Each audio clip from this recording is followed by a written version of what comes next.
The only thing that we're interested in is putting money in your wallet. If you want to bet the fights, if you want to have a little bit of action, you are in the right place. With my partner, Ian Parker, I am Brett Okamoto. We're ready to rock between our parlays, our props, our straight picks. It's time to make money. Let's go.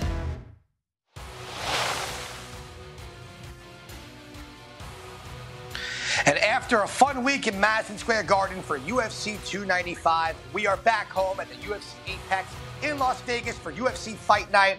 Paul Craig versus Brendan Allen. I'm your host this week, Ian Parker. Brett will be back with us after Thanksgiving. Brett, we miss you, buddy, but I will do you proud. And guys, don't forget, ESPN The Bet has launched. Go subscribe, download, catch it on the website, place your bets, and let's go. Now, let's look into UFC 295, do a little recap with our best bets. It was a real tricky night. We went 2-3-1 with the main event going over 1.5. We missed on Pavlovich. I really thought if he would have landed that nasty shot first, which he did, Aspinall would have fell down. It was the opposite. And worst of all, I flew home with Pavlovich. What an awkward plane ride that was. Mackenzie Dern, could not believe what I saw out of her. We took the L there. Ursay got the win. Sadikov with a push. A loss on Kang. But we hit the prelim parlay, which we started off the night hot. Now, betting's week to week. Let's bounce back this week with our main card. Brendan Allen versus Paul Craig. This should be a really exciting fight. Let's take a look at the odds of the main card right here. Starting off the main event, minus 475 and plus 360. Man, this fight's going to be a banger. I'm excited for it. You got Morales versus Matthews. We're going to see what Morales is made of if he's ready for some seasoned vets. Hooper, Levitt, Talbot, Aguirre, Pinheiro, Ribas, and last but not least, Euromedic versus, I'll be honest, I can't even pronounce his name, late replacement. We're not going to touch that fight anyway. So let's get to the main event. Brendan Allen versus Paul Craig. You know, this is a really exciting fight. This is going to tell a lot with both guys. Paul Craig is coming off of his middleweight debut, and he made it look somewhat challenging. But now we see where it's going to possibly affect the middleweight rankings. Brendan Allen is in the top 10. He's been wanting to get guys in the top 5. But sometimes you ask, you don't receive. In this one, he's getting a really tough challenge at number 13 in Craig. However, what we've seen out of Brendan Allen since his Curtis loss is an evolution in that striking. We know he can grapple. We know he can overcome adversity. Now, can he put it all together? And I think a 5-fight win streak and a knockout win over Bruno Silva proves that. Let's see what Brendan Allen can do under the bright lights. He's been asking for a 5-round main event, and he's going to get it here in Paul Craig. Now, the odds are absolutely through the roof. Brendan Allen at minus 475. It's crazy to me, a 4-1 favorite. So we got to find ways to really get that and knock it down. Now, against a guy in Paul Craig, we know what he does. He's going to come out swinging. He's going to try and make this a brawl where he could somehow end up on top with his jiu-jitsu.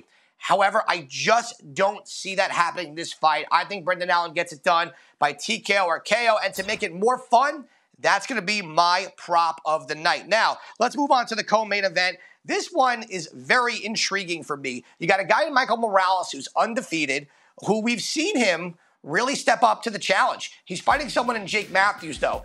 Well, he's just a well-rounded seasoned vet, and he's only 29 years old. But look at the finishes here between both guys, and the thing that really stands out to me is Michael Morales with that 6-inch reach advantage. And for a guy that young, who really, he's 15-0, but not a ton of experience in the UFC, to know how to really utilize that, stay out of danger, and he's also got wrestling to support that. This is going to be a really interesting fight. Now, what worries me is the minus 320, but there's outside of the Trevin Giles fight, he's been such a huge favorite. Minus 650 against Fugit, minus 270 against Max Griffin.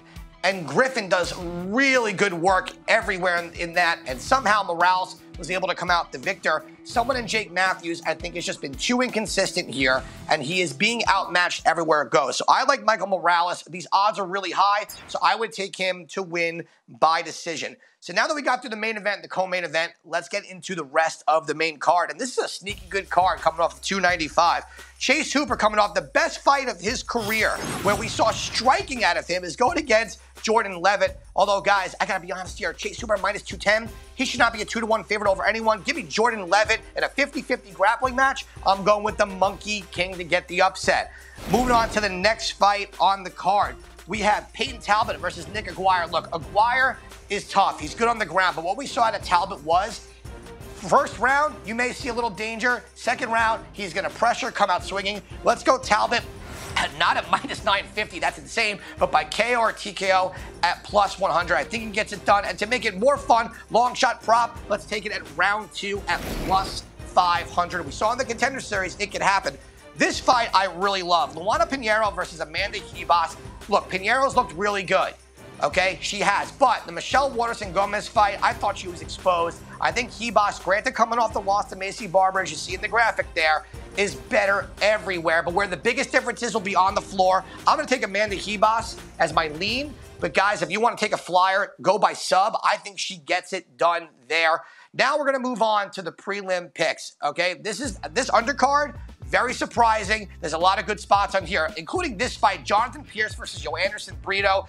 I can't believe this isn't a main card fight. Give me Jonathan Pierce. Brito is very dangerous in round 1, but Pierce can push the pace and go for 3 rounds. I like his wrestling. Jose Johnson over Chad Einlinger.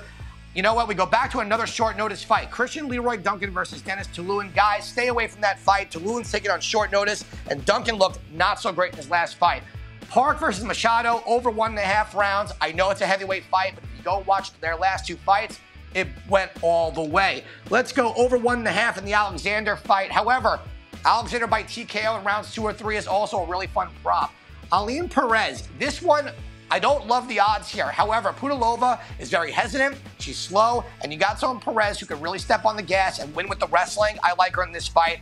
Going with another underdog in Trey Ogden here, and I'm going to follow that by another dog in Charles Johnson. So, now that we got through the prelim picks, let's get to the fun stuff. Parker's parlay, it hit last week. Let's keep it going. This week, I'm going Michael Morales. Yes, I do think he gets this fight done. I am not concerned at ever. Let's go Amanda Ribas at minus 240 and Lucas Alexander. We're getting plus 118. Guys, if any of those ones concern you, and if it's Amanda Ribas, you can pull that one out, replace it with another favorite, but I like that one there. Next, we're going to go with a main event. This kind of could have been a main event one, but I'm getting a little more creative here. Let's go with the prop parlay. Brendan Allen by TKO or KO. Morales decision. Ribas by submission. Peyton Talbot at plus 6137. That's a pretty one. I'm dying to hit a long shot this year. I think that one has a realistic chance. Now, let's get into my best bets this week. A lot of close lines, and I think the dogs are going to be barking, but let's start with the co-main event. I'm going over 1.5 rounds. I do think Morales gets this done with ease. Matthews is very hard to put away. I think this goes pretty much all the way. I love that number over 1.5. Jonathan Pierce versus Joanderson Brito. I'm going Pierce JSP. It's got to be the grappling. It's got to be the cardio and the pressure. Jose Johnson, minus 190. Alan Perez at minus 195. And then the last 2, I'm going back-to-back underdogs. Trey Ogden, we saw in his last fight against Bahamondes. He's got good durability. He's smart. He fights from a distance. He's fighting someone in Moto who just goes for the knockout. Charles Johnson, stop the wrestling, keep it standing, and you get it done. And those are going to be our best bets for the week. Guys, this week, I'm feeling it. Last week wasn't the best. We've been up and down this whole year. Let's string this together before we go on break. So, guys, thank you for tuning in. I hope I did Brett's job okay. He will be back. Love you guys. Thank you for tuning in. This is UFC Best Bets. Don't forget, download the ESPN Bet app. You'll find my picks there. See you guys next week. Let's go.